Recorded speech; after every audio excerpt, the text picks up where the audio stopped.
এক শিক্ষক বলতেন, জীবনে যা কিছুই করো না কেন, নিজেকে খুশি রাখার কারণ অন্য কারো মাঝে খোঁজার চেষ্টা করো না। কখনো কারো উপর এত এক্সট্রিম লেভেলের নির্ভরশীল হবে না, যাতে তোমার এক্সপেকটেশন পূরণ না হলে মন ছোট হয়, বিশেষ করে মানসিকভাবে। তোমার মন খারাপ, তুমি হেমন্তের গান শুনো, নিজেকে এক কাপ গরম কফি বানিয়ে দাও, বিকেলবেলা মিষ্টি রোদে আপনি নিজের সাথে কথা বলো, পছন্দের লেখকের বই পড়ো। নিজের কোনো বিশেষ ক্রিয়েটিভিটি থাকলে সেটা নিয়ে নিজেকে ব্যস্ত রাখো। হওয়া অন্যকে ব্যঙ্গ করে স্ট্যাটাস লেখা, নিজের দুঃখ দুর্বলতা জনসম্মুখে প্রকাশ করা কোনো বুদ্ধিমান মানুষের কাজ নয়।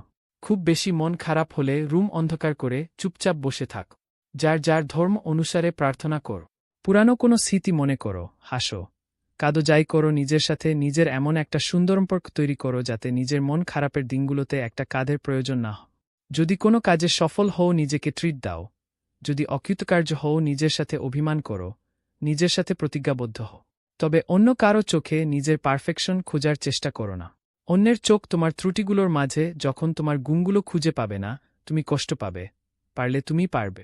রেস্টুরেন্টে একা বসে খাওয়াটাকে নর্মালাইজ করতে হবে। পার্কে নিজের সাথে সময় কাটাতে চাওয়াকে হাস্যকর কেন মনে হবে?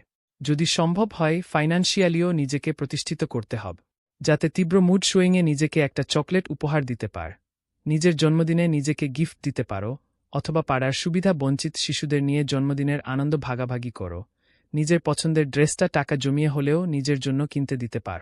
মাঝে মাঝে নিজেকে কিছু ফুল দিবে। ঘরের এক কোণায় ফুল থাকবে, সুন্দর একটা গন্ধ ছড়াবে, মন আপনা আপনি ভালো হয়ে যাবে। সবাইকে খুশি রাখাও তোমার দায়িত্ব না। দুনিয়ার কারো পক্ষেই সবাইকে খুশি করা সম্ভব না। যেখানে পারবে না, না বলাও শিখতে হবে।